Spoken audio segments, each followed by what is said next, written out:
Good evening, all of you. This is Vamsi. Today we'll discuss about the topic how to choose web options Telangana DSET third phase. Third phase అయినా first phase అయినా second phase అయినా ఏ phase అయినా కూడా మనం counselling web options choose చేసుకునే విధానం ఒకటే. ఎందుకంటే చాలామంది చేసే మిస్టేక్స్ ఏంటంటే ఫస్ట్ ఆఫ్ ఆల్ చాలామంది మొబైల్స్ యూజ్ చేసి మొబైల్లో వెబ్ ఆప్షన్స్ చూజ్ చేసుకోవాలనుకుంటారు. First of all don't use mobiles. ఎందుకంటే చాలామంది రిమోట్ ఏరియాస్లో ఉంటారు. ఇవి పెద్ద పెద్ద వెబ్సైట్లు కాదనమాట. చాలా తక్కువ మంది రాస్తారు ఇటువంటి ఎగ్జామ్స్. 20-30K అలా రాసినప్పుడు ఏమవుతుందంటే 20,000 30,000కి అంత ఫాస్ట్గా సర్వర్లు అప్డేటెడ్గా ఉండవు. ఆ ఓటీపీలు వచ్చినప్పుడు ఏంటంటే మనకు నెట్వర్క్ ఇష్యూస్ ఉండడం వల్ల ఓటీపీలు నిదానంగా వస్తాయి. అప్పుడు సెషన్ ఎక్స్పైర్ అయిపోయినప్పుడు మనకు అలౌట్ అవ్వకపోవడానికి ఛాన్సెస్ ఉంటాయి. అందుకే మొబైల్స్ యూజ్ చేయొద్దండి.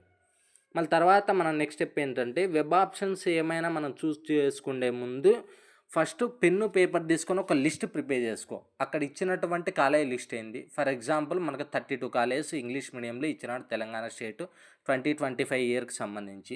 ఆ 32 కాలేజెస్లో మనకి ఏంటి లోకల్ దగ్గరగా ఉన్న కాలేజెస్ ఏంటి ఆ లిస్ట్ అనేది నువ్వు ప్రిపేర్ చేసుకో. అంటే ఫస్ట్ లోకల్గా ద బెస్ట్ ఉంటాయి కాలేజెస్, అవి లిస్ట్ ప్రిపేర్ చేసుకో. దాని తర్వాత నెక్స్ట్ ప్రిఫరెన్స్గా వేరే రిమైనింగ్ కాలేజెస్ ఏవైతే ఉన్నాయో మనకు దగ్గరలో మొత్తం A to Z list prepare చేసుకో.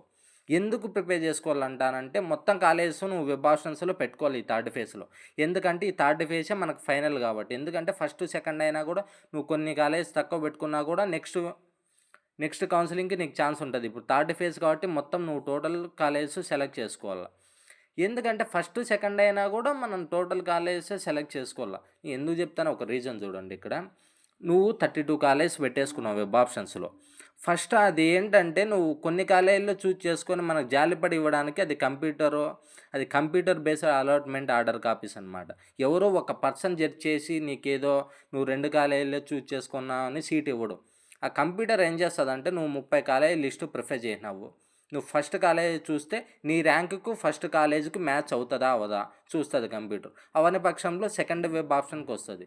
ఇంకా అవ్వకుంటే థర్డ్, ఇంకా అవ్వకుంటే ఫోర్త్, అలా కిందికి స్టెప్ బై స్టెప్ వస్తూ ఉంటుంది. నీకు మ్యాచ్ ఎక్కడైతే ఏ సీట్ అయితే ఏ కాలేజీకి అయితే నీ ర్యాంక్ మ్యాచ్ అవుతుందో అక్కడ ఇచ్చేస్తుంది. నువ్వు కొన్ని కాలేజీలే పెట్టుకున్నావు అనుకో.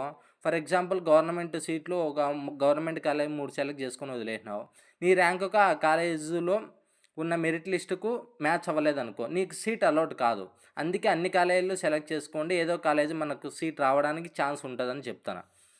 మళ్ళీ ఏంటంటే ఒక లిస్ట్ ప్రిపేర్ చేసుకుంటానే నెట్ సెంటర్కి వెళ్ళు, వాళ్ళని అప్లై చేయమని అడుగు. ఆ లిస్ట్ కూడా నువ్వు ఒక ప్రింట్ తీసుకో. టోటల్ కాలేజెస్ సెలెక్ట్ చేసుకో. ఎందుకంటే మనకు థర్డ్ ఫేజే ఫైనల్ కాబట్టి. మ్యాక్సిమం చాలామంది అడిగే క్వశ్చన్ ఏంటంటే మాకు ఎందుకు సీట్ రావడం లేదు సార్ అని అడుగుతున్నారు. ఆ వీడియో అనేది మీకు నెక్స్ట్ వీడియోలో చెప్తాను.